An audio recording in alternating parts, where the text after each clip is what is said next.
কলম ও কালি কি?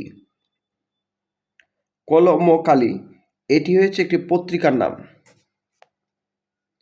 উদার এর বিপরীতার্থক শব্দ কোনটি? উদার এর বিপরীত শব্দ হচ্ছে সংকীর্ণ। ক্রিয়ার কাল প্রধানত কত প্রকার? ক্রিয়ার কাল প্রধানত 3 প্রকার। নিরীহ শব্দের শুদ্ধ বানান কোনটি? নিরীহ।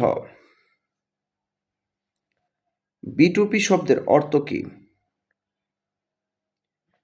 বিটুপি শব্দের অর্থ হচ্ছে বৃক্ষ। অপমান শব্দের উপসর্গ কোন অর্থে ব্যবহার হয়েছে? অপমান শব্দের উপসর্গটি বিপরীত অর্থে ব্যবহৃত হয়েছে। দেশে বিদেশে কোন প্রকার দ্বন্দ্ব সমাস? দেশে বিদেশে শব্দটি হচ্ছে অলোক দ্বন্দ্ব সমাস।